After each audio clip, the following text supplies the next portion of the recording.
Hi everyone, we are alive.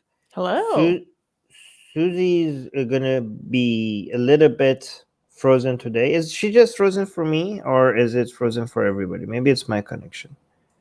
Yeah, because I can see you perfectly fine. Okay, then it's your connection. You're like Oh no. you're like freezing every once in a while, but your audio is fine, so that's good. Good. Um, but tell me, somebody say in the live chat, is like Susie just like freezing every once in a second, or is it just me? I'll keep a slow motion so we can get a good test. Okay, so Kenji's saying she's not frozen for me, so it's just me then. Um. Oh yeah, Secular Rarity is saying audio and video is good for both of you. Okay. Do we have an AR banner? Yes, we do. All right, so let's look at the questions. Cool. First, before we do questions, I want to highlight this stupid comment. Sorry, Robert.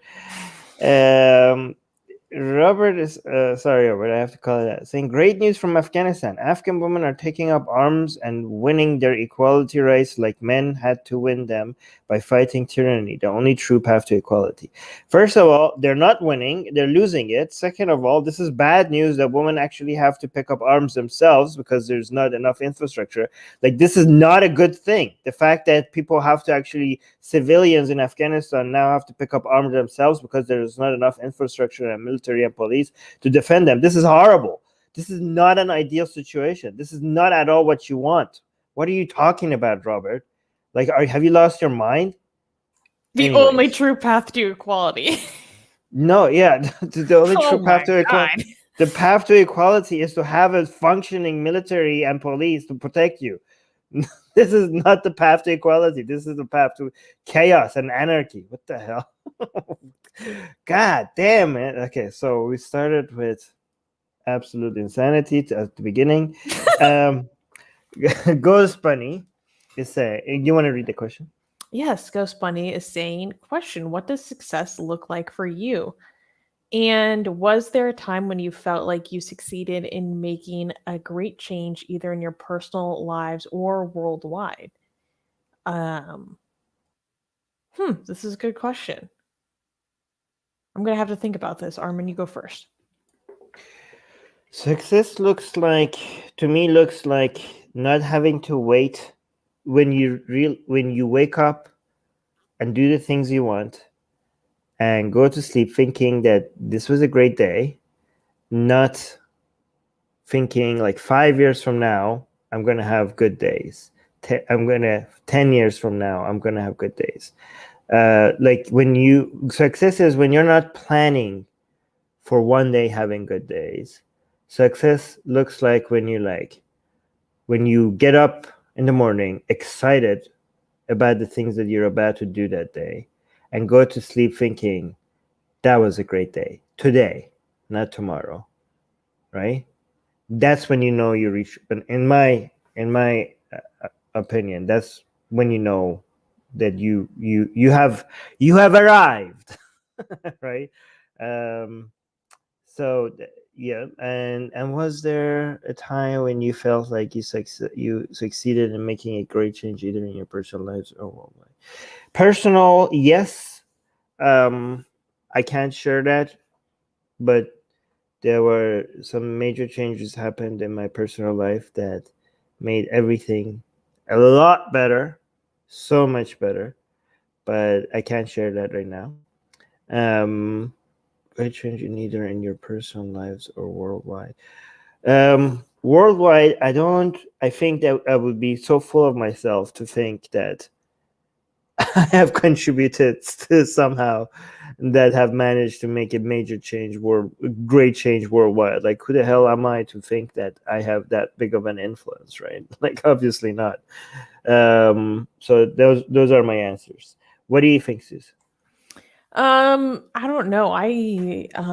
What does success look like for myself? I think that's something I struggle with, is allowing myself to feel a sense of success.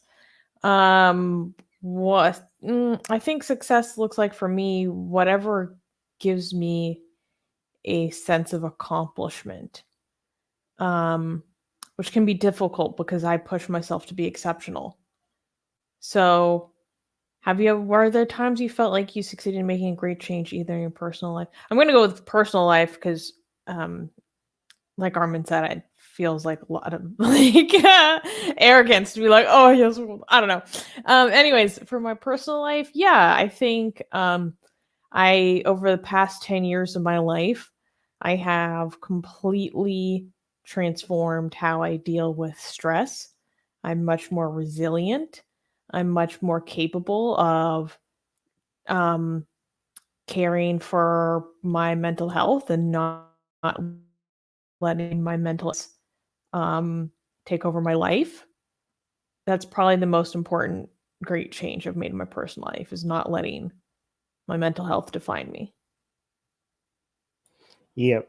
One thing I must say though, one major change that we have made that has made everything so much better is that Susie joined Atheist Republic. So everything when it comes to Atheist Republic Aww. related has improved significantly. So that's one major change that I am extremely happy and proud of. Oh, that Um, just made my day. oh. All right. Okay, so here's another question. This is an interesting question, and I wanna use this question so badly. Okay, Oh Secular boy. Edge is saying, if you were offered a chance to be one of the first humans to start a colony on Mars, would you do it? I would want to respond to this with a resounding no. Okay, I am a huge fan and cheerleader for planet Earth. I love planet Earth so much. Again, I like the idea that people are going to Mars for the sake of science and I don't know, discovery and all that.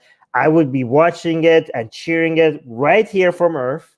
I'm like, woohoo, go science, go adventure, go explorers, fantastic. Okay.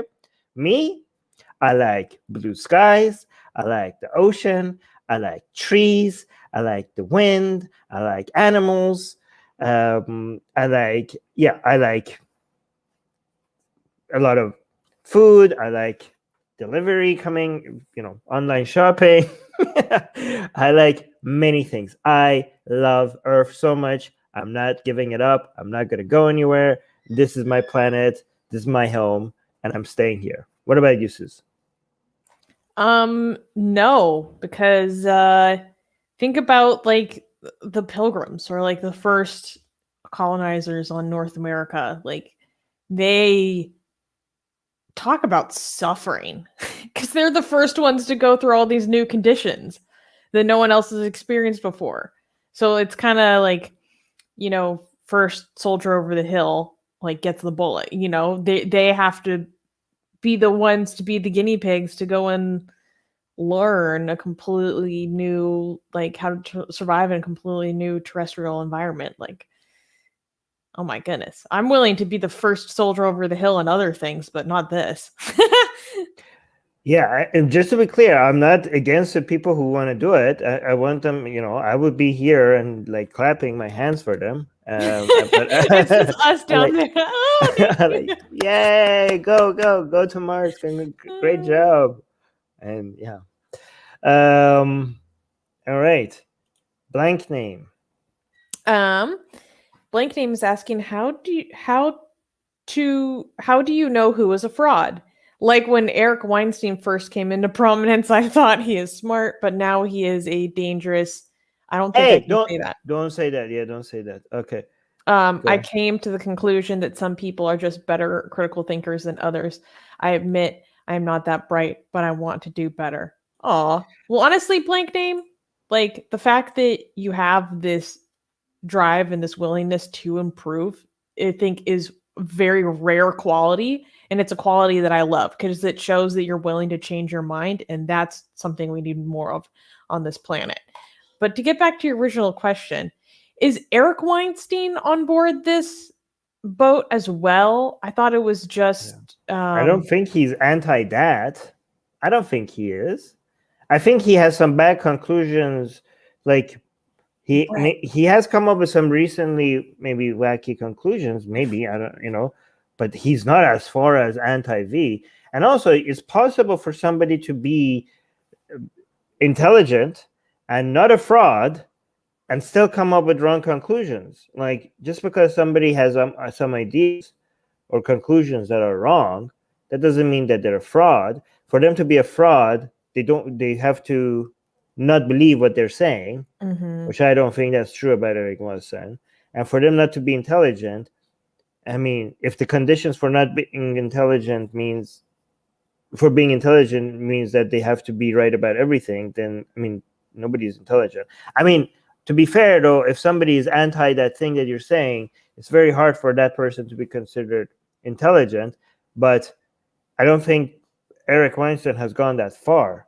Well, I don't know about Eric, but I know I just Black name is saying Brett. He meant Brett Weinstein. Okay, that was gonna be my next point, because I wasn't familiar with Eric Weinstein's position on this, but I just read most of an article that was recently written and released in Quillette about Brett Weinstein and how he has to be stopped, basically, because it went from it being like, he's just kind of talking about like scientific skepticism and stuff, blah, blah, to like actually putting forth dangerous ideas, which I can't even talk about because of YouTube.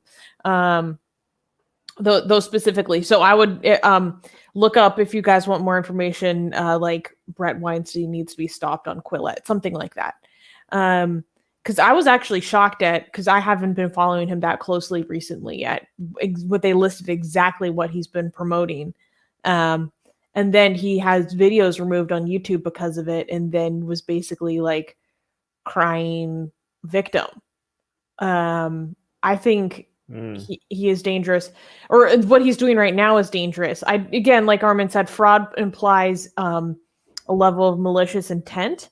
I don't think I have no reason to believe that he has a malicious intent, but I remember what Ali Rizvi said about Brett Weinstein once, where he said basically that Brett is famous for being, the victim of a hysterical ultra-left mob. He's not famous for his work as a evolutionary biologist, right? Like, what gave him prominence isn't actually his scientific work. And that, because Ollie and I have had some conversations about Brett Weinstein and his position on the V thing. And that he was like, I don't know where he's getting these ideas. Yeah. Good question. Yeah, I mean, that is, if he's going that far, that is crazy. But again, I have listened to people who are completely wacko on some things, but had good points on other things, and managed, like, I it's not a good idea to completely dismiss somebody because of the bad conclusions on one certain topic, right? If I dismiss people, it might be because I'm on an information diet, and I don't have enough hours in a day to be able to get all the information I need. So I have to become very picky. Sometimes I'm not listening to people that I really want to listen to and I find very interesting, but I'm like, is this the most important thing that I need to learn? And I'm like, no, this is more important, so I'm not listening to them, right? So that's how sometimes I'm listening to people who I don't like and I don't, think I don't agree with, but they are covering something I really need to know. So I'm listening to them for that reason, even though I don't agree with their views. So there's that as well, right? Ace is saying, I'm learning English. I like to watch your lives to improve my listening skills. Oh, wow. That's cool. Well, that's nice. I like that. Well, we're happy to help. Oh, actually, wow, Robert actually now has a good point. That's surprising. I'm kidding, Rob. Steve Jobs was smart in many ways, but he believed in alternative health and died of operative cancer. Okay, yeah, but here's an interesting thing. Steve Jobs admitted that he made a mistake. He admitted that he might have survived longer if he went the traditional medicine route rather than this woo-woo stuff, right? Damn. Yeah. But guys, by the way, the alternative medicine basically took down a very valuable, asset to humanity, right? was taken out by alternative medicine. So think about all the costs associated with not having somebody like that for a couple of more years, right? So yeah, thanks alternative medicine. Anyways, yeah. VM is saying, do you remember Farkunda from Afghanistan who was lynched for blasphemy? The Afghani feminists made it about her being attacked because she was a woman, probably because they're Muslims. I'm not familiar with this, Me but neither. I'm a little bit skeptical about the way that this is framed. Yeah, I'm not sure.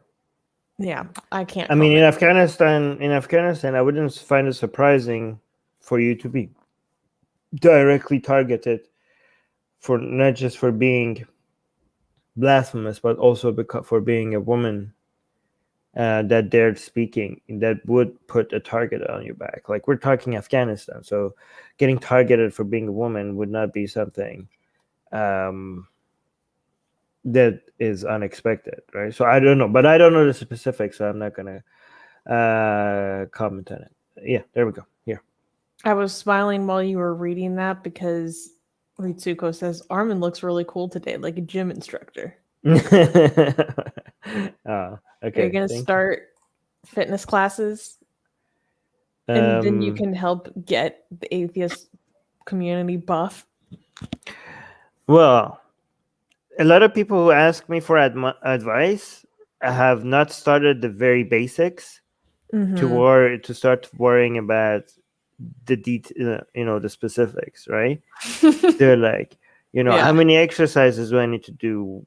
Is like this food okay? And like, you're not even moving. You're not even doing the very basics of health. Like, you could worry about take care of the most important 80%, which is like very basic. Once you're there, then you could start worrying about the little details. But what was that? This. Are you aware of Stan Swami's torture and death at the hands of Indian authorities? Please cover it. I am passingly aware of this. Basically, I learned about Stan Swami because of his death. What was it for? I'm not an expert, but I think he was a priest who was also an activist. Yes. I saw that. See, I don't know. I'm not good with names. As soon as you saw priest, but I haven't covered it in much detail. I'm seeing a lot of allegations. I don't know how much we could look at. Yeah, we need to. Sus, do you think that's a good candidate for us to cover on the news? Because it's like a priest, and it's India. I think this is. Well, I'm gonna have to investigate more because I want to see if this is more politically or religiously motivated. Yeah, but we sometimes cover some things and then say and then talk about the fact that it doesn't seem like it's religiously motivated. Like, well, it'd have to be not this Saturday, but next Saturday, anyways. Okay. I'm finishing the news tonight. Yeah, no worries. Yeah, but you decide. But you're in charge of the news, among a lot of other things. Secular Rarity is saying, I love when y'all interview people, like when Susanna spoke with Alice Gretchen. Do you have any other interviews lined up? No, we do not, because I just don't have the capacity to prepare for something like that right now. Maybe it's a lot of work to have guests on Yes, consistently. it is. It's a lot of work. Yeah, what we can if we get to 1,000 patrons and Susanna gets to work for us full time, then maybe she will have the time to arrange more things like that, right? So get us to 1,000 patrons so we could hire Susanna at Atheist Republic full time, and then she will dedicate some. Would you then dedicate some time into like having interviews with definitely. Are you kidding me? Like, I have this platform that I have a great advantage of being able to utilize to be able to talk to like whoever I want. So yeah. Here's some more information on that if you want to read Stan Swami was an 84-year-old Jesuit priest who worked with tribals in India. That's what I remember. Okay. He was arrested in early 2018 on false accusations of working with Maoists, but there was no evidence. Interesting. Yeah. So this is like the only thing I know about it. I need to know more about what were the motivations behind his detainment. Like, was this more religious and politics is very connected in India. Yeah. Anyways, moral of the story, I need to do more research. Blank Team is saying Brett Weinstein gives him the impression of fraud because he rallies people against the quote-unquote establishment. That shouldn't be how you decide who's a fraud or not. Blank Name, like, you're getting like fraud vibes. Like, you should like, I mean, here's the thing: don't try to decide who's a fraud or not, because to decide who's a fraud or not, you have to be able to know what their intentions are, right? And you can't just like, you don't have evidence what people's intentions are. Just see if what their conclusions are, if it makes sense or it doesn't make sense, or you don't know. Often you could say you don't know, without worrying about their intentions. Often you can't determine what people's intentions are. So it doesn't really matter if they're a fraud or not. You look at their conclusions based on the evidence. You either say, this seems to be correct, it seems not to be correct, or I have no idea. And more often, a lot of times the answer is, I have no idea. Okay? You shouldn't come to conclusions based on impressions. The impressions that you have of people is the worst way, one of the worst ways of coming up with conclusions. Okay? Like, oh, this guy is giving me fraud vibes. Like, what? No. That's like, they're based on what? Their tone, based on the people they associate with. That's not how you determine. Again, I'm not saying he's not. I'm not saying his conclusions are correct. I'm just saying this is not how you come up with good conclusions. Right? Exactly. Okay. Music guy's asking, Armin and Susie, if you were to have children, what would you do different compared to your own upbringing to ensure they are headed in the right direction for life? I wouldn't obsess so much about them heading in the right direction for life. I think if you are overly like obsessed with that, you're gonna screw it up. And like align everything according, like, trying to be like, is everything perfectly moving in the right direction for my children for me to get this perfect result? I think a little bit of hands-off approach, just creating a healthy, active environment. I think a lot of people like just covering the basics, right? Just make sure there's a lot of healthy food around available, a lot of activities around. So opportunity for exercising their curiosity, opportunity for moving, an opportunity for eating right. Making that all fun instead of telling them that they need to do this, right? Try to make moving fun, see if they like dancing, if they like running, if they like biking. I don't know. We have to, and again, instead of pushing them, just providing the opportunity for them to do that, and then see what resonates with what would they naturally encourage them to move around a lot. Instead of telling them, don't eat this, don't eat that, make healthy food fun and provide a lot of options for them just around the house to snack on healthy food. And also make learning fun. Again, I would not obsess over what they're learning or if they're coming up with the right conclusions. At that point, I don't think that matters. At that point, at the beginning stages, just the idea of like knowing if they have a question, there are probably answers there to it, and it would be fun to figure that out, or just see what works with them. Either reading stories, reading interesting books, or watching fun things about animals. Again, you have to experiment, and instead of like make them sit and do something, just make these opportunities available. And as soon as you see something is resonating with them, just increase that.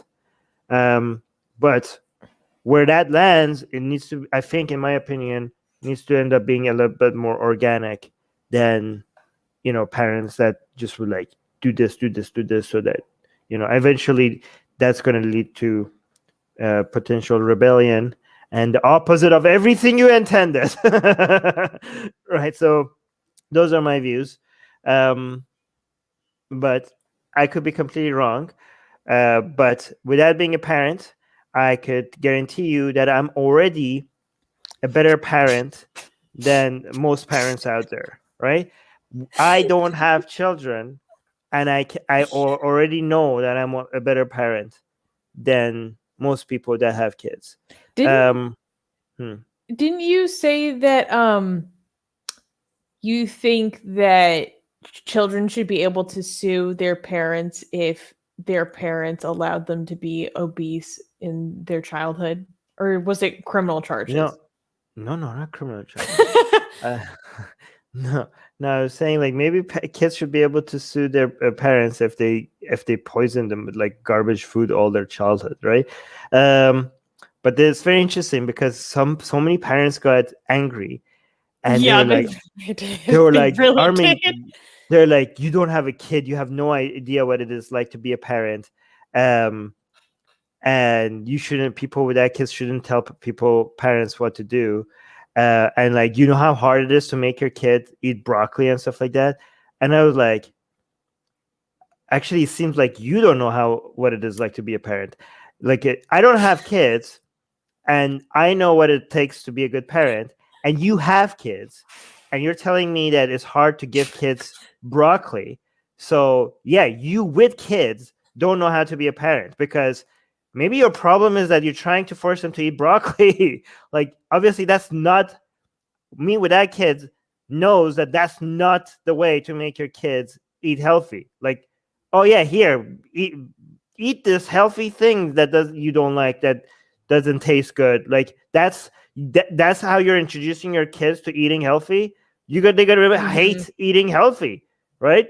Like, do you know how easy it is to make healthy, cheap food that is exciting, that makes kids like look forward to it? You could involve them in the cooking. You could hit so many things at the same time, right? So people are like, oh, Armin, you have no idea, healthy food is expensive. No, it's not. It's actually cheaper. Like, oh, we don't have time. Like, guys, you could cook. You could have fun activities cooking with your kids, and you're doing so many things at the same time. You're doing 3 things at the same time. Like, you're like, oh, I don't have time. Well, do 3 things at the same time. You're spending time with them, you're educating them, and you're making healthy food exciting, right? There's ways to make them colorful, sweet, tasty, and you make them look forward to the process of creating them. Maybe like, once they make something, take a picture of it and make them post it on their Instagram or whatever. Like, I don't know what social media is available to kids younger. I don't know. But I don't know, like, take a picture of the food and make them brag about what they made, and then eat, have a friendly competition. I don't know. Like, they're like, Armin, you have no kids, you have no idea how hard it is to get your kids to eat broccoli. Like, no, you have a child, and you don't have an idea how to be a parent. I don't have a child, and I know how to be a parent. So you're like, Armin, you don't have kids, you have no idea, you have no right to tell people how to raise their kids. I do have a right, and I'm exercising that right. I'm exercising right now, and come and stop me. I mean, can you come stop me? Like, you have kids, you have no time to raise an army. Yeah. So there you go. Blink name saying, "Oh, I want Armin to meet my dad." Okay. VM is saying, if you want to know about Indian news, watch this show called Newsance by News Laundry. They make fun of TV news coverage. It's like John Oliver's show. This actually is a very good suggestion. Thank you, VM. Also, I'm biased because News Laundry has written multiple things about Atheist Republic in the past year. So, and I've liked their coverage and their journalism a lot. So thank you. I'm gonna have to check that out. There was another question that I was looking for. Music guy is saying Armin and Susie would be very good parents, TBH.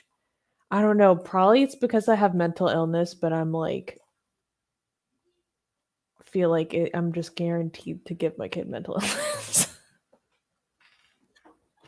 I think I think it would be the opposite. I think you would be so aware because of things that you had to deal with as a kid and things that maybe gave you trauma, and you would be so aware of what you have done your studies and your research on what goes into mental health and what it takes, what unhealthy situations you had to deal with. So I think you would be so aware of that you would be actually the best mom that a kid could have. Yeah, Aw. because you would be like, okay, these were the mistakes. This is what led to this. I need to create a healthy environment for my kids, so that these mistakes are not repeated. So I think But you know I overthink everything. yeah, So but I think I might make your mistake of the overcorrection. no, but the thing is that you overthink things as well. So when you overthink, I noticed that when you do overthink things, you catch yourself overthinking them and you admit that you were overthinking them. So even if you do overthink them, you catch yourself very effectively. Wait, okay. If there aren't any more questions at the moment, Yeah. I have a question for you. Okay. Well, okay. So I'm very curious for an update on these strikes in Iran in the oil refineries, because I've been looking for like more content about this in English and I haven't been able to find much. So I want to know about the strikes. Well, first of all, the power outages and the oil refinery strikes. Oh, what do you want to know about them specifically?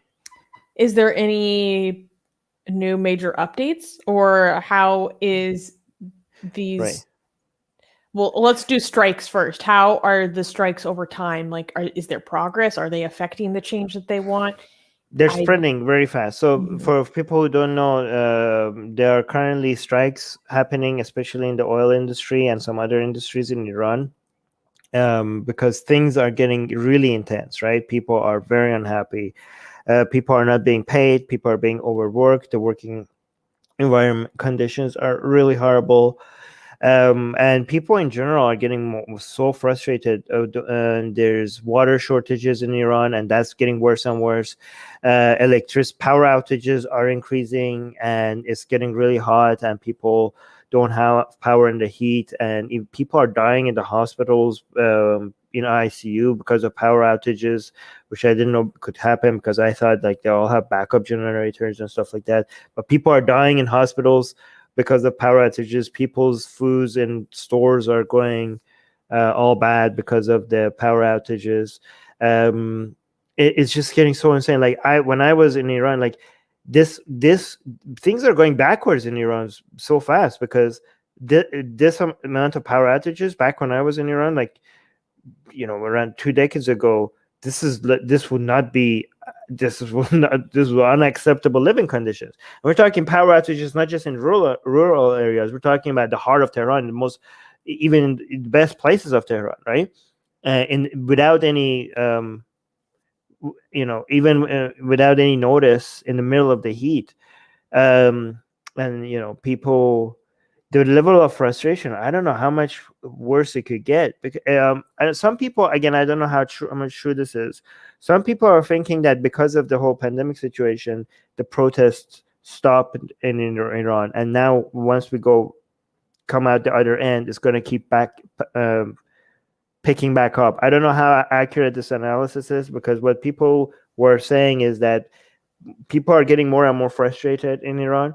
And if you look at the protests, it used to be like 10 years between them, and then it was like 5 years, and then it was 2 years between major protests, and it was getting the distance between major protests in Iran was getting shorter and shorter and shorter and shorter, and people were predicting like more major protests are coming soon. But then the reason why that got delayed, they're saying it was because of the pandemic. But now that we're coming at the other end of this, once this is all gone, people are saying it's going to pick up dramatically. Again, I don't know if this prediction is true. I'm just giving you the analysis. Given that what we were seeing before the pandemic, and also because of after the election, now with the race in charge, water shortage, and power outages, and now these strikes. And the thing is, the thing about these strikes is that these could actually be extremely more harmful to the regime than just the protests. Which because strikes where? the strikes against, like, in factories and in the oil industry On the and drone factory? refineries and also in some other industries. What?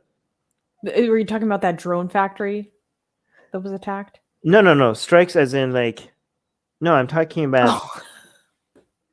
I thought you meant airstrikes. I'm sorry. No, I'm talking about, how do you differentiate the strikes that I'm talking about? Like worker strike. Yeah, like people are not going to work, right? These strikes, like in the oil industry and in other industries, is picking up so much right now, and it could really. It's really scary for the government if it picks up, if it keeps picking up, because unlike the protests, it's really hard to, like, if people are coming into the street and they're showing they're complaining against the government and protesting against the government, there's a way for you to tackle that and oppress that, right? But if people are just protesting by not working, how are you gonna? It's really hard for the government to, like, what are you going to do against that, right? And it's going to hurt the government exactly where it hurts them the most, which is in the wallet, right? And so it's very interesting because people want United States to, like, remove the sanctions on Iran, but what we're experiencing right now is the Iranian people are putting sanctions on the Iranian government, right? But so I'm assuming that maybe you meant a different kind of strike. You mentioned the strikes by United States and like the military strikes. Is that what you were referring to? I thought that was what you were referring to for a second, because that was your very question, recent, and then also the attack on Iran's drone factory was very recent. Okay, so we have multiple strikes right now in Iran. We have military strikes and we have worker strikes. Right? Hit on all sides. On all sides, yes. But in terms of the oil refinery, I remember the oil refinery strikes. I remember in southern Iran, like, workers were being shot at, right? Is that kind of stuff still going on? Yeah, that was a couple of weeks ago. Yes, there were some shootings. I don't know who was shooting who, but these things are going to become more happening more and more. I just don't know if it's going to escalate to the level where the government can't handle it. It's going to get more, and it's going to pressure the government a lot more. But it's hard to imagine how it will, because if you look at Assad managed to stay in power, right? Taliban managed to stay in power.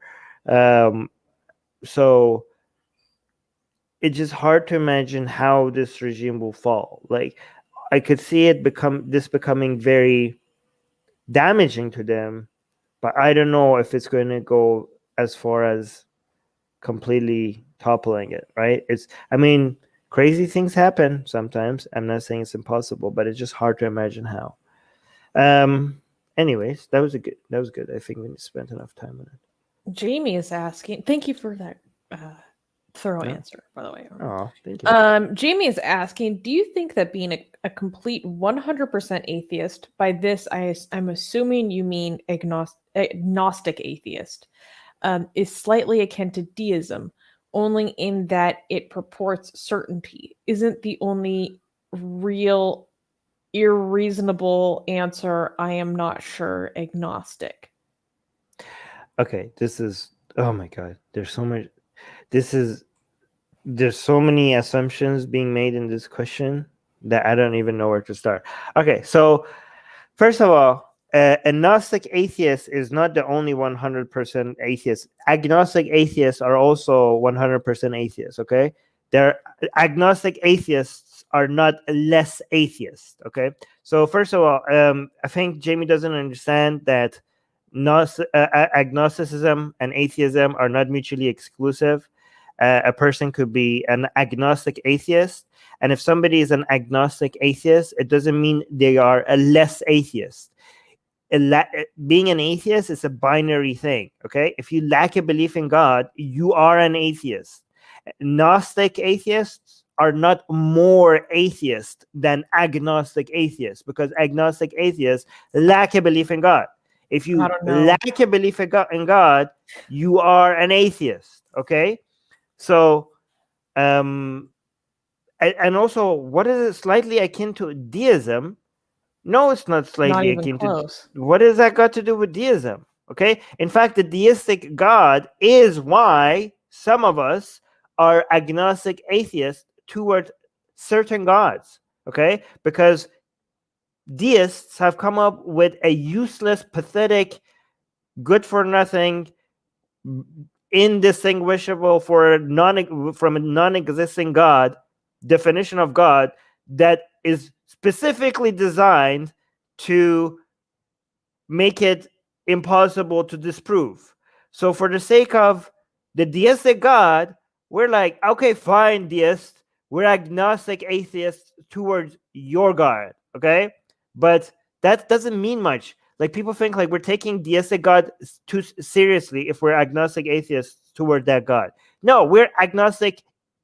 We're also agnostics towards Peter Pan, okay? That doesn't mean we're taking the existence of Peter Pan very seriously, but there's no way anybody could come up with a systematic way to completely disprove the existence of Peter Pan. Like, you can't do it. Like, try disproving the existence of Peter Pan. You can't.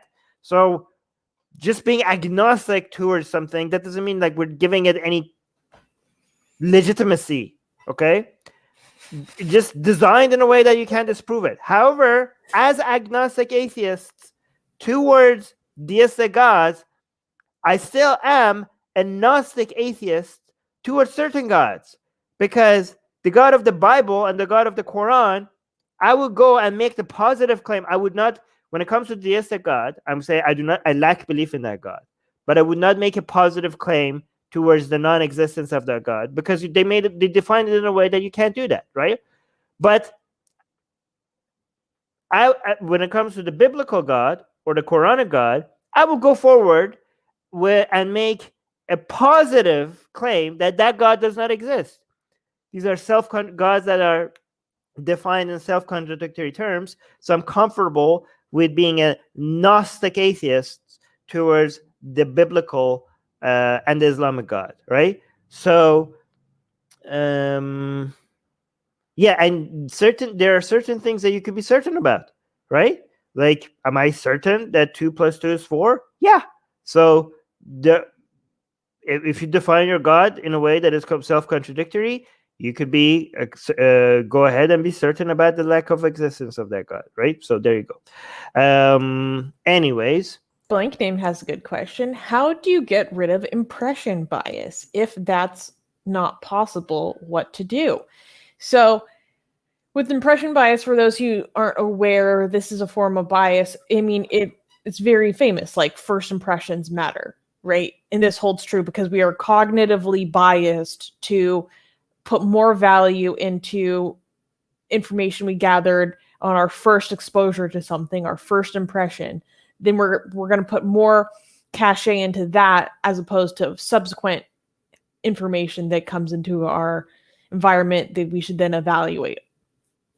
I don't think that you can completely get rid of impression bias. This is just, it's partly how our brains are wired to work. We make quick judgments on things, and impression is a portion of that. If that's not possible, what should we do? Well, you're doing it. We should just be aware of it and keep that in mind in your interactions, and keep that in mind with the ideas and content and people that you're exposed to. Like, we can't completely eliminate it, but we can come probably as close as possible by being aware of it, calling it into our conscious awareness when we realize that we may be engaging in it, and then being like, oh, that's what that is. I should evaluate new information. cool. You're just like checking yourself, basically. Oh, Puya is talking about the outages in Iran. But I want to give a shout out to Puya because I realized recently when I was going through our Facebook page that Puya submitted pictures of himself with his Atheist Republic shirt. So he has his fan shirt submitted to our Facebook page. And so I thought that was cool. It's like, oh, wait, I know him. So guys, if you get your merch, make sure to take a picture of it and you can send it to us and we can, share it as a member of our community, which I always get excited by. Where was I? Shoot, big jump in the chat. Hello there again, Armin. Hello. I saw a question about CRT. I want to answer that. Well, I saw that too, but it wasn't a specific question, or the last one I saw was just like, what are your thoughts on? Yeah, but I want to highlight it. Where is it? Guys, when you're asking a question, please make sure to tag Atheist Republic. Yes, please. That would be very helpful. Oh, Music Guy has a great question. Okay, highlight that one. Armin, how do you think Iran will handle the influx? Let me start again. Armin, how do you think Iran will handle the influx of Afghan refugees to come now that the Taliban will be running the show? Excellent question. It's possible that Iran's government is going to work with the Taliban a lot to be able to control. One of the many motivations now Iran's government has to become buddies with Taliban is border control. So, I mean, that's among many other things. One of them, the other one being anti-U.S. agenda. But it's very interesting because Taliban and Iran's government used to be mortal enemies, and now they're getting closer and closer, given that it seems like Talibans are the victors. Another motivation that they're going to have is, dealing with ISIS is going to be another reason why Iran's government is going to work closely with Taliban. However, like I think there's also going to be mixed responses when it comes to Afghan refugees, because there's elements within Iran's government who would see this as something that they need to fight against because it's going to create even more discontent among Iranian civilians and unhappiness. But there are some other elements within the Iran's government who would see Afghan refugees as an opportunity, as vulnerable people in need that could be taken advantage of, as cheap labor, even more, and also soldiers, right? And just so I mean, Afghan young and even young boys and even sometimes children have been recruited in Iranian proxy wars in even places in like Syria sometimes, right? I think like those elements within Iran's government, especially I'm thinking IRGC, is going to, it might take advantage and even mistreat Afghans. Like I'm assuming a lot of racism, a lot of discrimination against Afghans within Iran. So it's that already exists, by the way, but I'm just assuming it's going to happen more. Like again, when Afghans' desperation is going to be a major opportunity for Iran's government, both when it comes to within Afghans' borders for Iran, because like Afghans' government right now is desperate. Taliban itself is not going to be able to maintain stability, given that a lot of Afghans are not going to be happy with the Taliban. This just provides Iran's government a lot of opportunity to move in and provide its resources and its power as a way to be like, but to give something to the Taliban, but in return of what, right? So what is Iran's government going to ask for in return? They could ask for so many things and basically exert the power in the region. And by becoming an influential player in that region, make the international community and other countries have to consider Iran's government as a major player in the region, and then have to go through Iran and deal with Iran, and that's going to be a leverage for Iran's government around that region, right? So within Afghanistan, this is an opportunity for the Islamic Republic of Iran to move in and exert its power, but within Iran's border, a source of cheap labor. There's going to be might be competition between different government entities within Iran, those who don't want all this cheap labor to come in and take jobs away from Iranians, but also those people who want this cheap labor to come in to recruit them as soldiers or recruit them as cheap labor. And again, this unfortunately might make Iranian civilians become more racist against Afghans because they think like their jobs are being taken away.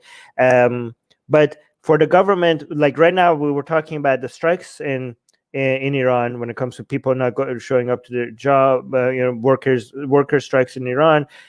Afghan workers are going to be great fillers, or potential great fillers. Like these are people that are desperate for money. Afghans will need to feed their families. So if Iranian workers stop working because their working conditions and their pays are low, these they could get filled with Afghan refugees. So there's a potential for that. But then again, think about how much resentment, like anti-regime Iranians might now resent Afghans because their worker strikes against the government is not working because of these Afghan refugees. So I'm worried if that's going to lead to some racist views among some of the anti-government people. But by the way, all of this could change because things, these are some things that could happen. I'm not saying it would happen, but we'll see. Anyways, I have a quick question. Yeah, go Has on. Iran ever tried to poise itself as like the Israel for Shias? So I know like the Afghan Hazara Shia minority, like for them, like the Taliban exerting control is like an existential threat. Like, has Iran ever tried to be like, hey, if you're a persecuted Shia, like come here, we'll take care of you?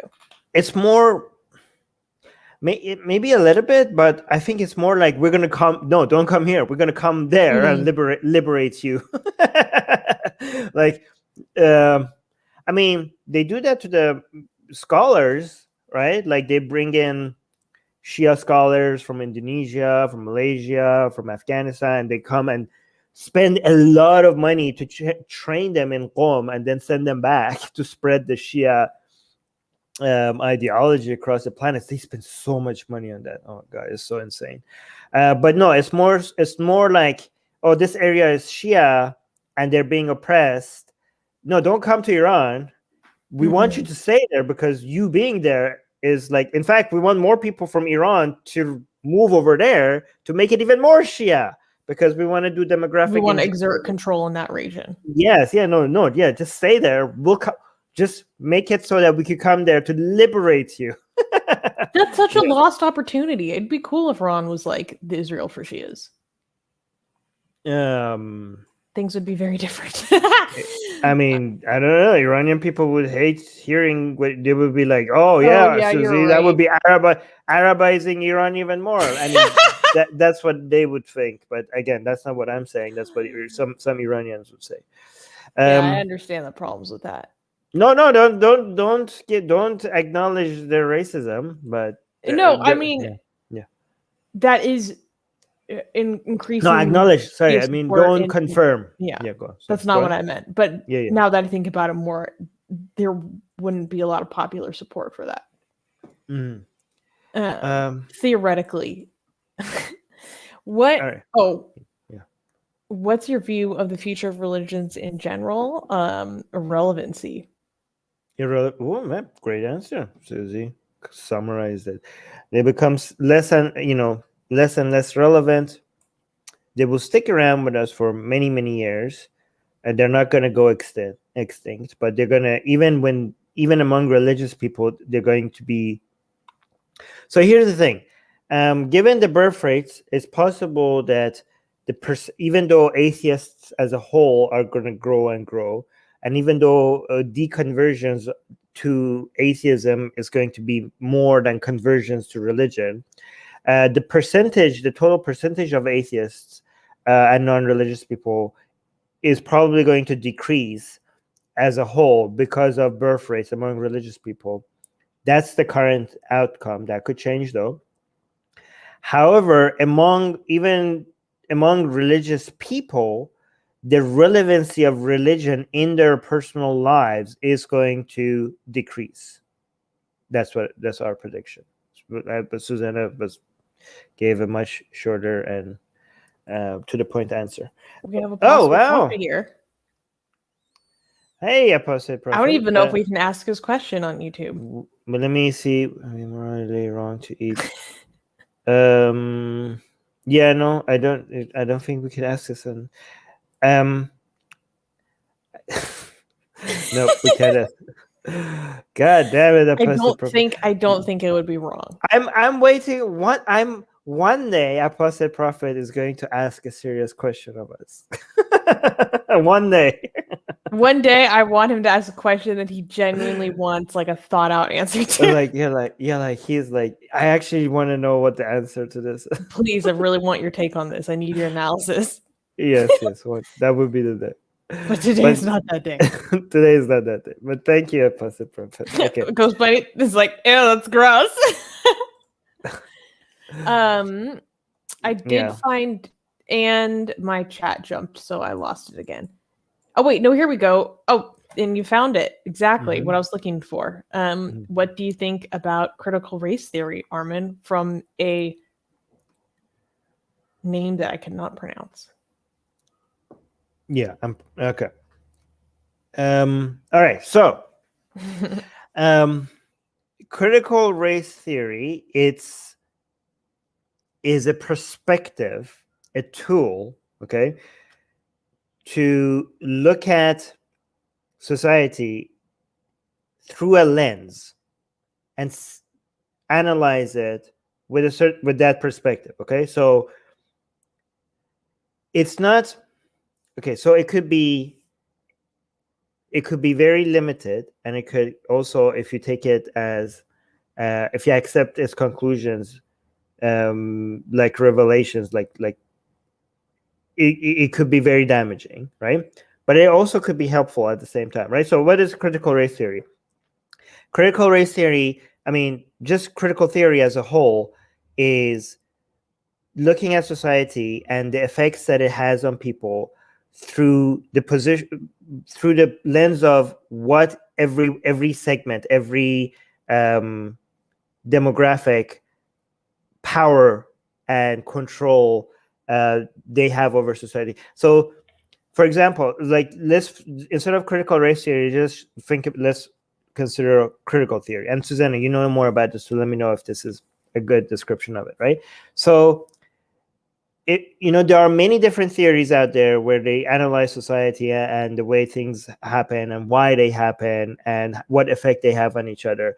Critical theory does that while focusing on the level of control and power different groups have in understanding what truth is, and how narratives are set. So that, for example, women, right? You could see the position of women in a society and how much what they say sets the narrative and how much their opinion gets to be described as the truth, right? Or men, or black people, or white people, or gay people, or trans people, or stuff like that, right? Critical race theory basically does that while focusing on race, right? So tries to analyze society and why things happen and what leads to what, and how things are the way they are, while putting your entire focus on how much power and how much influence different racial groups have on what the prevailing narratives are, right? So here's the thing. This could be harmful, but also very helpful, right? It's harmful if you think like this is the way of looking at society, right? Like if I only focus on race and people's power the power dynamics that different racial groups have with each other, and try to analyze society only through the lens of their people's position in society based on their race. And if I focus on this and come up with conclusions based on this, and that is the conclusion, then you're becoming a race reductionist. You see everything through the lens of race and nothing else. This is obviously not going to be helpful. There are many other ways to look at society, right? However, it is helpful to sometimes look at society that way, right? It is sometimes like, so if you use it as a lens, as a tool to look at society that way and be like, what do I see when I look at society this way? And am I noticing interesting trends? And am I coming up with interesting conclusions that might have predictive power or explanatory power if I look at society in this way? Does this help? Does this help me? Does it help me look at society in this way? And maybe you put the lens on, you look at it, and you write some notes, and then you put some other lenses on, right? If you look at it as a tool, it's a very helpful and powerful tool, right? But if you look at it as the only tool and consider all the perspectives that you get from it as gospel, then it's a race. Then what you're doing is that you're having a race reductionist attitude, sometimes in expense of many other things like class issues. This is the most famous one that you might be ignoring if you look at society from a race reductionist perspective, right? So, Susie, how was my answer? What do you think? Very good. The emphasis on who has the power to set narratives is one of the most important ideas to grasp when understanding what critical theory is really trying to get at. Foucault, who was a famous postmodernist philosopher, pushed forward aspects of this technique in one of his famous works, which is called History of Sexuality. And where he begins to push it too far is where he talks about how science has a regime of truth. And he uses how science until like the 1970s for the gay community and for the trans community more recently has been used to pathologize homosexuality, pathologize it as something that is an illness. And so he gives that as one example of like ways science had the power to set this narrative as wrong. And he takes it to the point of kind of discrediting empiricism instead of just saying like, those are instances where sciences was done poorly, because science can be done well and it can be done poorly. And also our understandings can evolve instead of discrediting empiricism and rationality altogether. I think a lot of the problem with or many people's problems with CRT comes in the application of how these ideas are taken from theory in sociology and criminology, and applied into policy decisions is where a lot of people, that's where a lot of tension comes about, and where some people give cries of supporting racial determinism. Because if you're looking at everything in terms of trends of racial groups throughout your society and then apply it to the personal and the individual, you're actually like saying, oh, because your race has this way that it's viewed within society, therefore it inherently determines that these things about you, it determines these things about your conditions off the bat, which is may not actually be the case for any given individual. Right. So, by the way, I understand that. So what you mentioned, like is because this CRT has roots in postmodernism, right? And postmodernism is associated with dismissing objective reality by a lot of people, right? And it is, I think, fair. So here's the thing: even if I think like CRT could be useful, it is undeniable that many people that are advocates of CRT have taken it to extreme weird places where it's extremely unhelpful. Okay, but I don't think like you should completely dismiss this as a tool because some people have come up with extreme conclusions.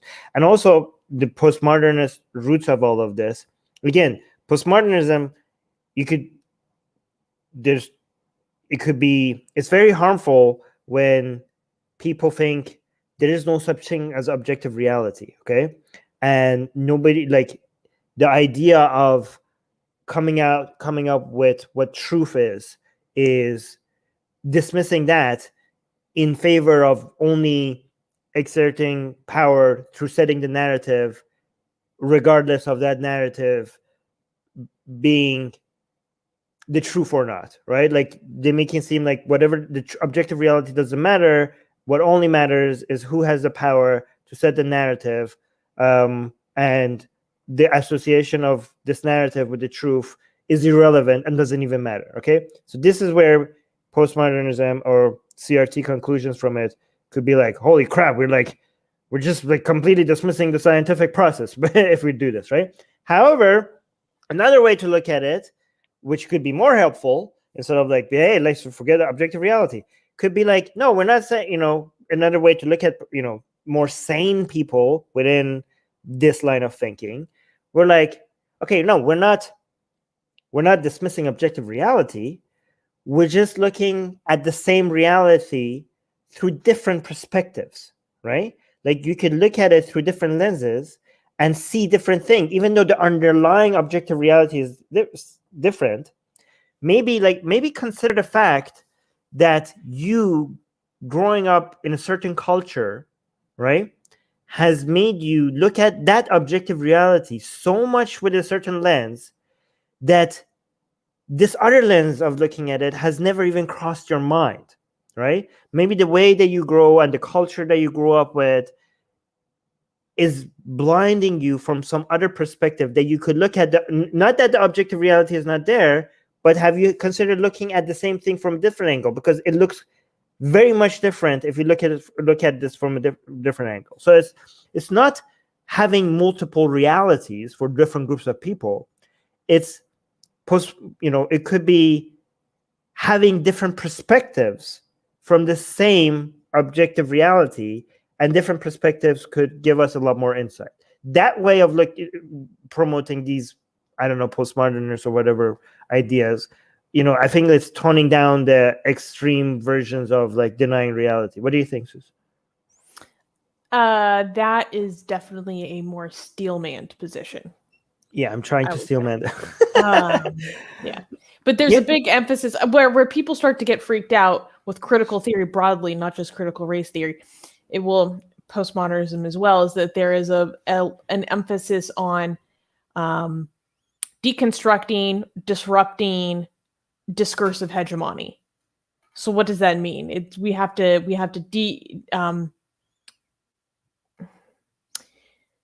maybe even completely dismantle a hierarchy of who is allowed to set these narratives. That's what they mean by discursive hegemony, is like who is allowed to, how do we go about talking about these things? Who is allowed to talk about these things? What perspectives are allowed to gain popularity?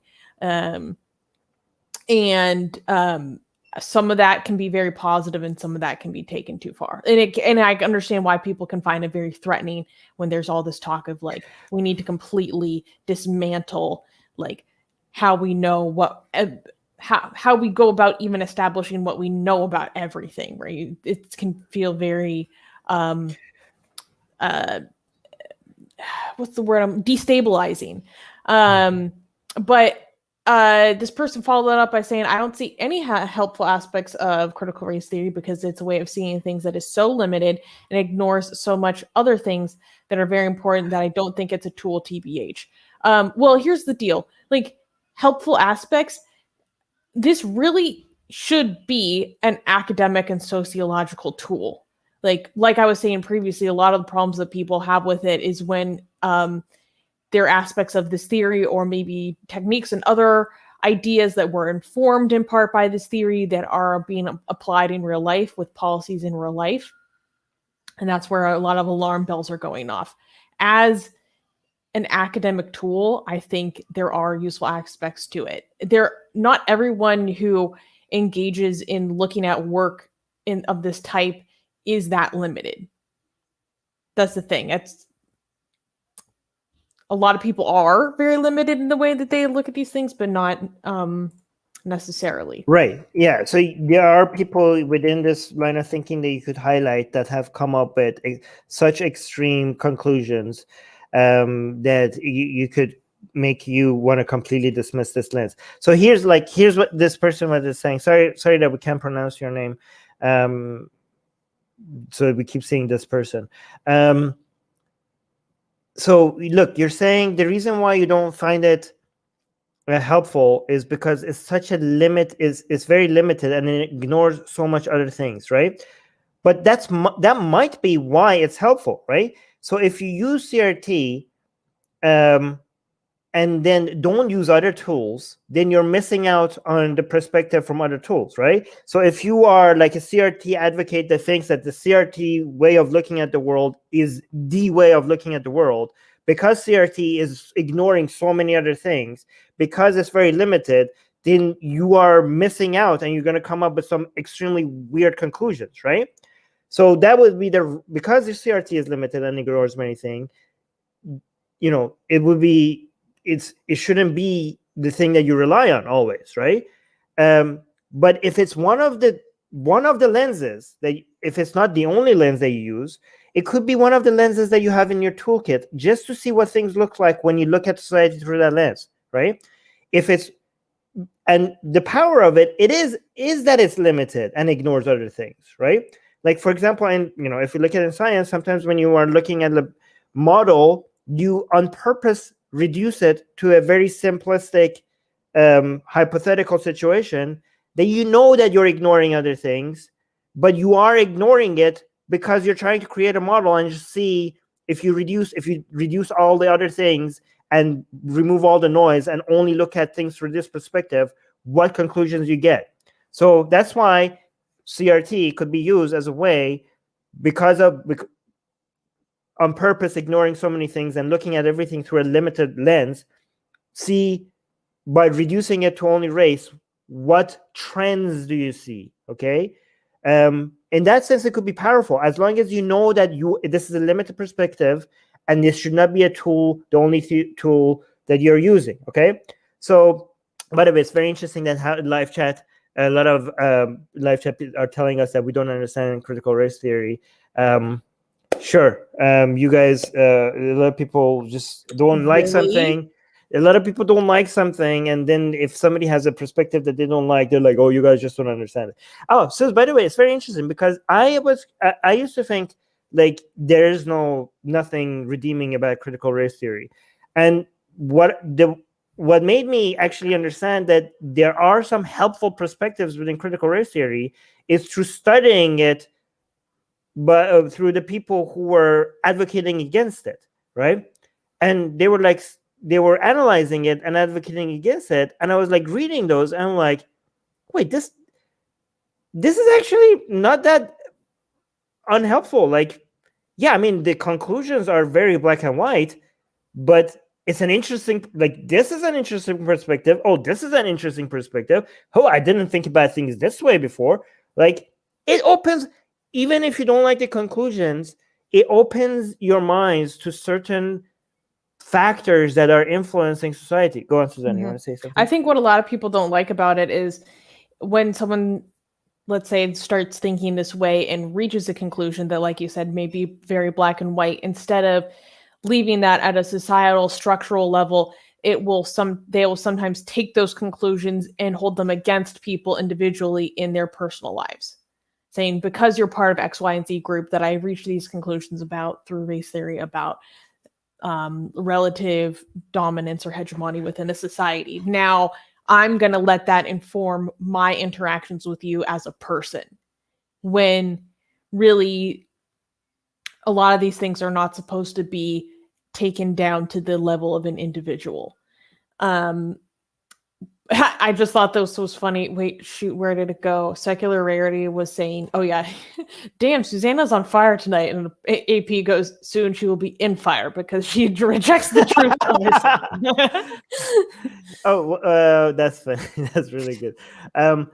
But by the way, I want to mention something else. Just an analogy. This is not, just an analogy, just to give you what my perspective is. Like, you could come out and say, like, talk about color, right? And you could go through a Newtonian perspective or some modern physics perspective and be like, white color is made out of these colors, and then go like, each color has its own wavelength, and this is the wavelength for what we describe as blue. This is the wavelength for that we describe as red. That's a perspective. Like, let's say like you're a scientist and you're studying light, and that's, you're coming up with new theories and blah, blah, blah, and you're mixing the colors, waves and stuff. I don't know. And you're seeing how different wavelengths of colors have an effect on different items, right? But then somebody comes and talks about color as in paintings, right? And talks about the nature of how red has been used to portray this feeling in art, and how that use of color red in paintings has changed through history and throughout different culture, right? So this perspective on color, it's completely like you're looking at colors from a widely different lens, and you're talking about culture, you're talking about society, you're talking about history. This is not a denial of the scientific truth behind what color is, and the fact that color is like light and wavelength. Like, you're not, if you come out and say like, oh, the scientific perspective on light is useless, why are this is so like, why are we like talking about wavelengths and stuff? No, this is like, you're ignoring culture and history and blah, blah, blah, and you're ignoring this. You should only look at art as you should only look at color through how it makes us feel and stuff like that. No, if you're being a radical like that, then you're crazy. Okay, no, like, obviously the scientific perspective on color and all that is important, but this perspective is also interesting. This is a completely different perspective. It's helpful. You should not reduce it to only talking about color that way, but it's also very interesting. It's adding to the discussion, right? So just don't be one-dimensional about it. Final point. Anyways. Yeah. I think a lot of the problem is how extreme do people get with it, right? So Armin gave a very good steel man of this earlier, and I'm using postmodernist and critical theory a bit interchangeably here, but the problem really comes in when people who are particularly of a more postmodernist bent come in and basically say that everything in our world is just like social constructs all the way down. Like, the joke, like turtles all the way down. Like, some people are like, everything is social constructs all the way down. And it's like, there are some things that are like pretty objective that we can observe consistently. And so you're just like denying reality. Here, let me tell you one more thing. Even if you study critical race theory and you hate everything about it and every single conclusion about it, okay? Mm-hmm. The process of you going through it and discussing why it's wrong is going to come, like figuring out how, like, let's say like they're looking at society, like, okay, let's look at the power dynamics between different races. And then you want to tackle it, and you're like, okay, why this is not a very helpful way of looking at society, and why are these assumptions wrong? Why are these conclusions wrong? Even if you do that, you're going to come out at the other end of this with a much better detailed perspective of society, even if your entire goal was just to tackle critical race theory. Anyways, I do want to answer this one. Well, wait. Blank name is saying nuanced take, Susanna and Armin. Or Armin and Susie. Exactly. Thank you, blank name. Thank you. Anyways, this is a very serious question. Very important. Who would win in a cage match between Armin and Apostate Prophet? Well, I don't know if AP has any medals in any form of martial arts. I'm tempted to say me, okay, but there is a chance that Apostate Prophet has been like secretly training in martial arts just to make sure that he could protect himself in case something important happens, right?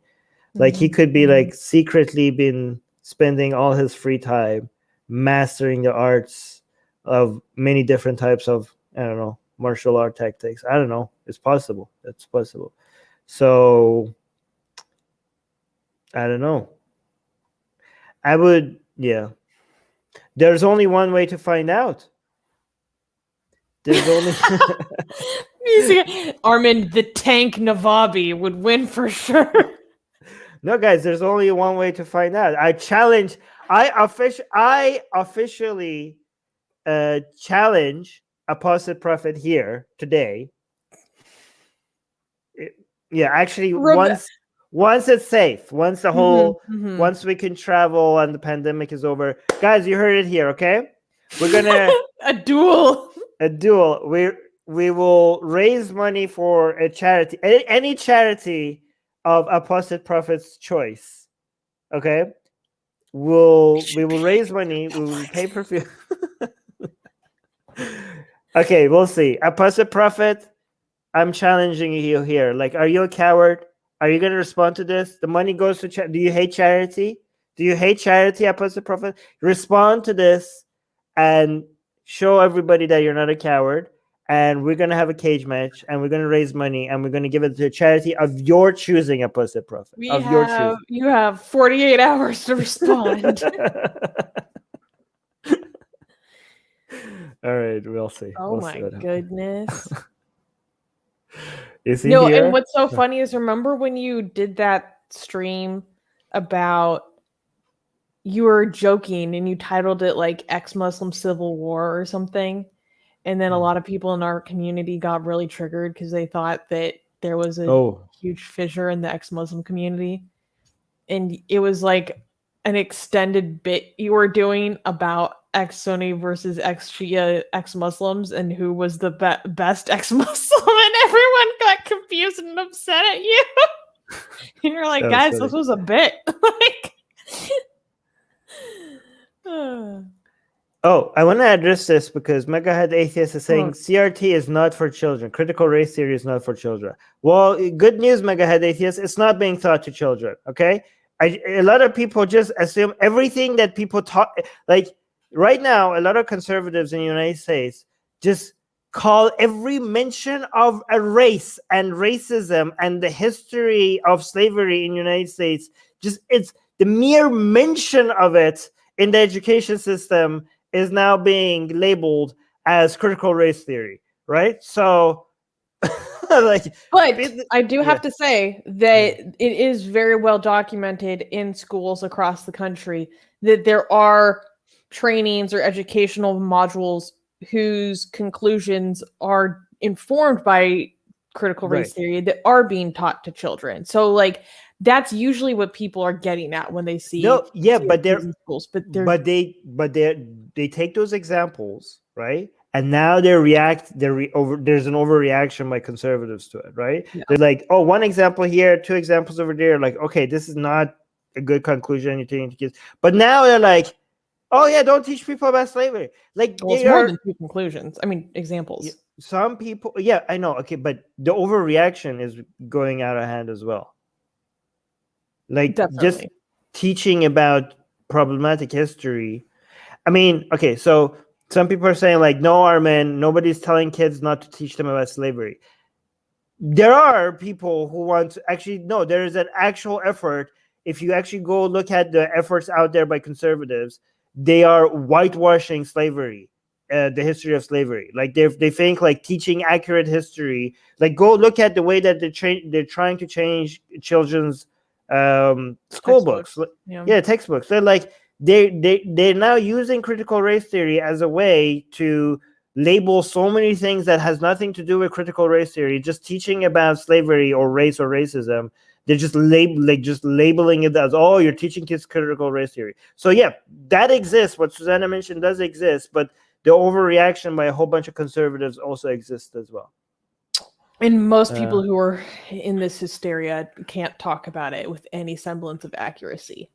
If more people could, then I could have a more constructive conversation about it. Guys, it's a big conversation right now because, especially in Florida, like, there's a ban on teaching in schools. Like, there's now legislation to ban this. So then it becomes a free speech issue, which I think is very interesting. That's a whole different aspect. Conservatives telling schools that they can't teach certain things. And they're the free speech party, Armin. Yeah, they're supposed to be. Yeah, that's why. That's the big argument for why we on the left, or particularly us too, on our positions that we typically take. Why that's how they try. That's their big candy that they try to get people like us with. We're the real free speech party. Randolph saying Armin Navabi and Apostle Prophet should come to Canada for this. Hi Randolph. Canadian atheists can arrange the venue. Well, there was also people saying that they want to see you versus Harris Sultan. Oh yeah, we should highlight that. I'm gonna highlight that. No, wait. No, I think it should be. I think it should be in the open seas. I don't know. International waters. International waters. I don't know. No. You know what? I'm willing to. Actually, I don't know if I can come into that. We will let Apostle Prophet choose the venue. Apostle Prophet. Should he respond? Should he respond? He's been very silent ever since. Is he accepting my challenge? Left the chat. I think he left the chat. As soon as I challenged him. Very convenient. Yeah, very convenient. Yeah, yeah, this is what you were talking. Okay, I officially challenge Harris Sultan to a fight. And again, Harris Sultan can choose the charity that he likes. And we will raise money for charity. And yeah. So yeah, challenging Harris Sultan to a cage fight as well. No, but we need to have a conversation about weight classes here. Doesn't matter. Does it matter? Hell yeah, it matters. Okay. Okay, cool. Harris Sultan and Apostle Prophet, both unnoticed, challenging them both to a cage fight, and either one could choose the charity of their choosing. Also, Abdullah Samir as well. You're unnoticed as well. That would be easy. Oh my God. Wait. This would be crazy.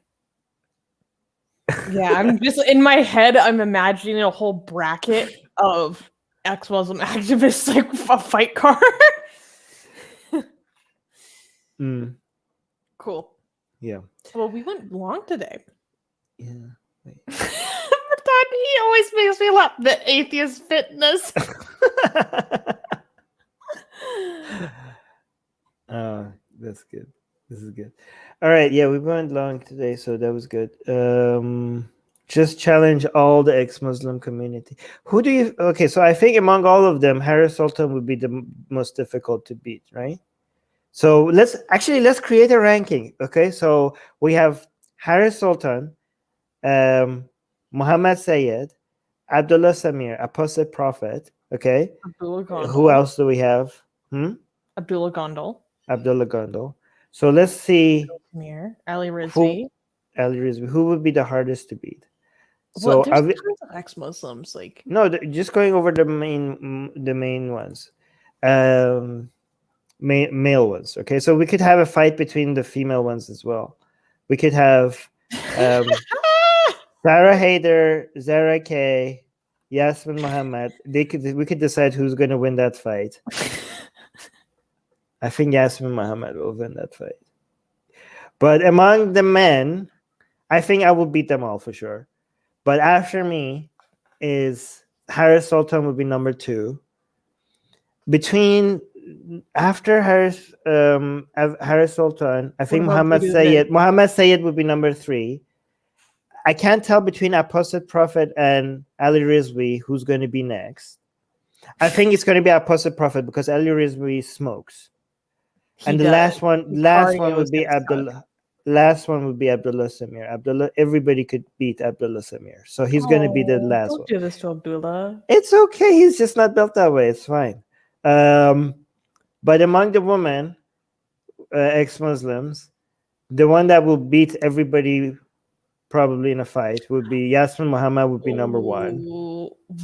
Vlad is saying you're forgetting the Urdu freethinker.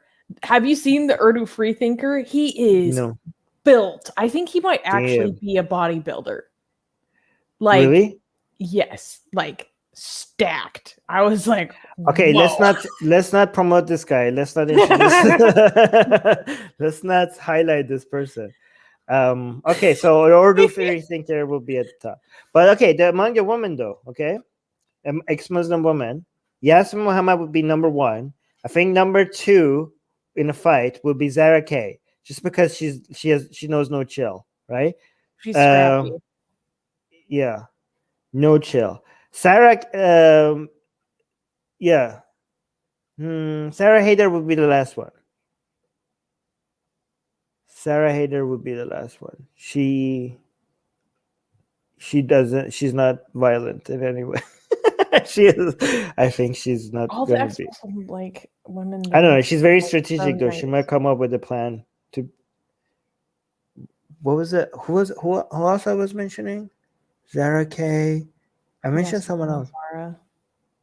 I mean, there's There was also wait, Rana, Noodly Noodles.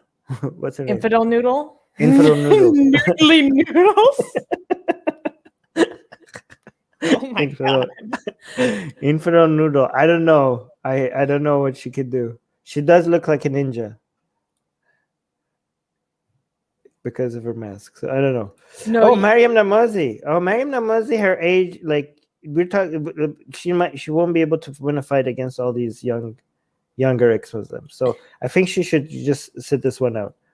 I feel like I don't know. Anyone could kick my ass. What about Deborah? Oh, Debbie. Deborah versus Mariam Namazi. Deborah will win. Deborah will win that fight for sure. Sorry, Mariam. No, this is why weight classes are important. This would make a lot of these. This is also my excuse for not giving answers, because that would make making these answers a lot easier. Is if I knew weight classes. Yeah. Wait, are we missing? I forgot. There was somebody else. Missing on the male or female side. No. I think we covered most people. Because I know some male ex-Muslims who aren't as well known, but could maybe be top of the list. Oh, here's a good question: Ali Dawa versus Abdullah Samir. These are, whoa. That's a proper weight class. Oh, among the Dawa people, obviously, Muhammad Hijab will win. Well, because that's what all he talks about too. Yeah. I will smash you, boy. Boy. Yeah, if I, you know what? If I have to fight against Apostate Prophet, I would just start talking about Muhammad Hijab, and I think like it would just traumatize him, and he would just have like flashbacks about the bad experiences. It might like just mentally put him in a bad position. I will win that fight, huh? Kill Bill, when there's a Quincy Jones song that plays when she basically goes red. It's like it's the siren song. Oh yeah. Just imagine you like saying something about Muhammad Hijab and AP just going red, like just seeing red.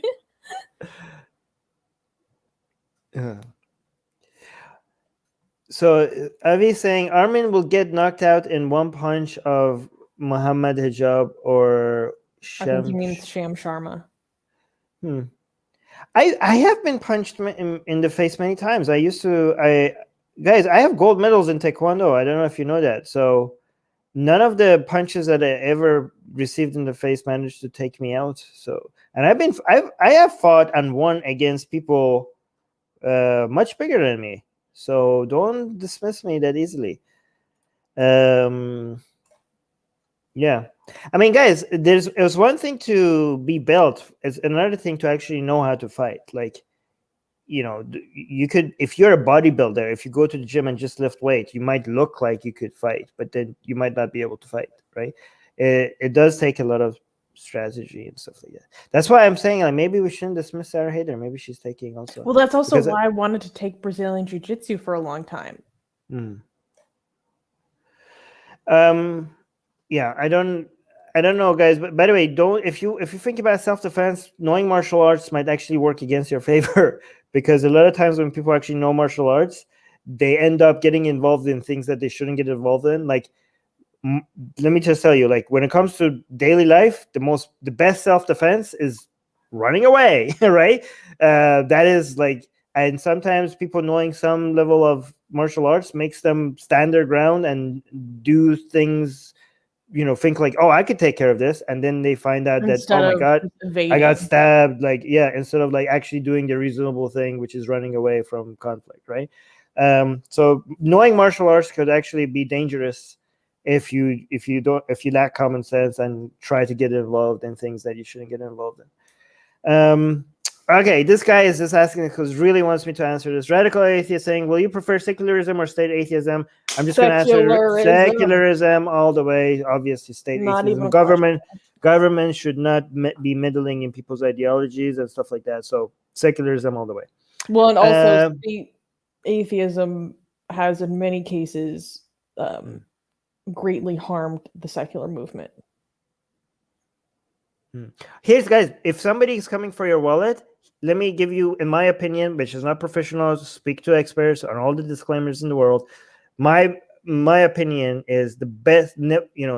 Nothing. Even if you look at somebody and almost certain that you could take them, okay, don't try it. Even if there's a 1% chance, if somebody comes with you with a knife or another weapon and they want your wallet, the best self-defense is that you throw the wallet on the ground away from you and you run, right? Don't give them the wallet.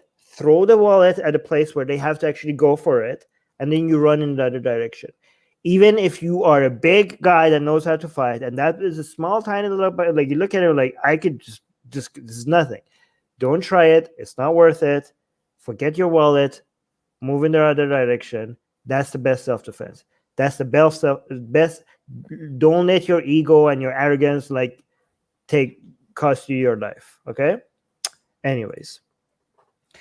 Okay, guys. This was good.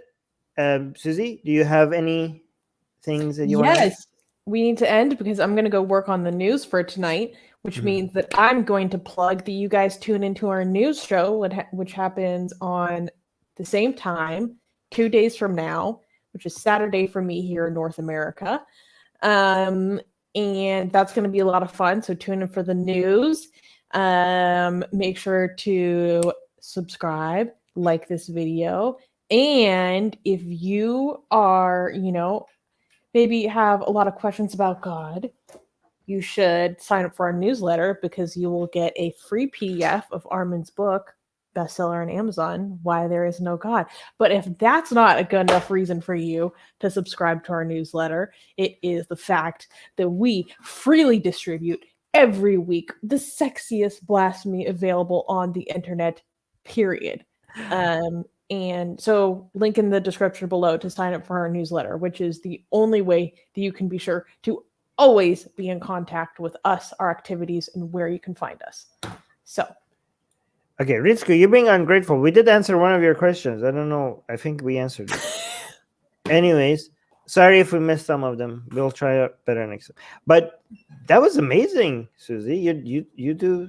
That was actually fun. You make the promotions actually fun to listen to. Anyways, thank you for everybody who's saying that our stream was good. And thank you, Randolph. It's great to see you here. That's very sweet, guys. Anyways, talk to you guys soon. Bye. Bye.